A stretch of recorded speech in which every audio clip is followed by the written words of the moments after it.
Hi everyone, Coach Alexa here. I've been taking a few questions across different social media channels recently, and this question came in from James about how do you know when you should ditch your running shoes and get a new pair? Good question.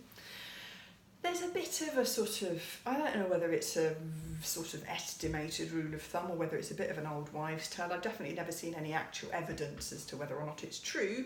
About 500 miles and you need a new pair of running shoes. Various different factors can impact your running shoes, one of which is the surfaces that you're running on and literally what's happening to the tread as it's wearing away on the bottom of your shoes. If you're running on trails, on a sort of more abrasive like gravel type surfaces, the structure of your shoes at the bottom of the shoe and also the sort of uppers will be subject to more damage. It also depends a little bit on your build and the force that's going through that running shoe. So for example, if you're quite kind of a tall, muscular build, there's going to be more force on that running shoe every time you land just from your body.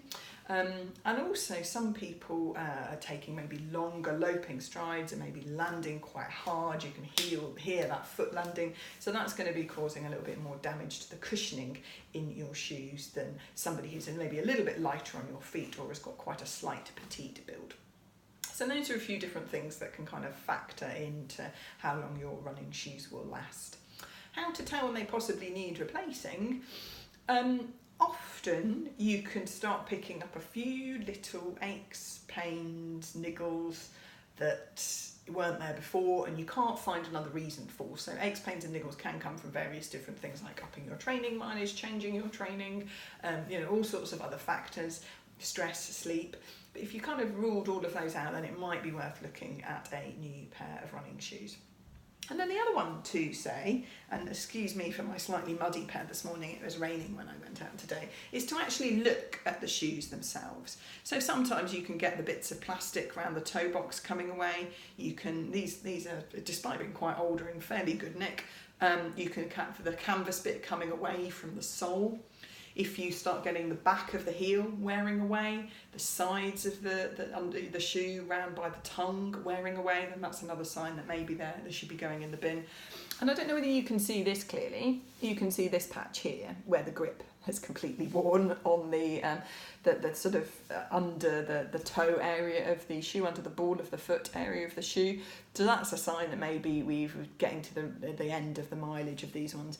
You can also sometimes see that in the heel as well, where people are landing. So it's a little bit too muddy here, but you can see on this inside edge here, I've got a little bit of wear and scuffing there. Not too bad on this shoe, actually, but for some people, you'll really see that one outer edge of the back of the heel of the shoe will really start to get quite worn. And that's another, you kind of almost get a little bit uneven on one side, and that's another sign that you should be looking to replace those shoes.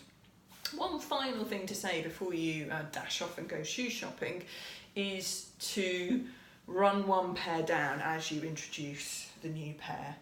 Even more important if you're getting a new model or even a new version of the same model, because often they make quite a few changes, annoyingly, to your favourite pair of running shoes, just to allow your body to get used to a slightly different loading pattern as you're bringing that new pair of shoes in. So ramp down the mileage you do in one whilst you're ramping up the mileage that you do in the other.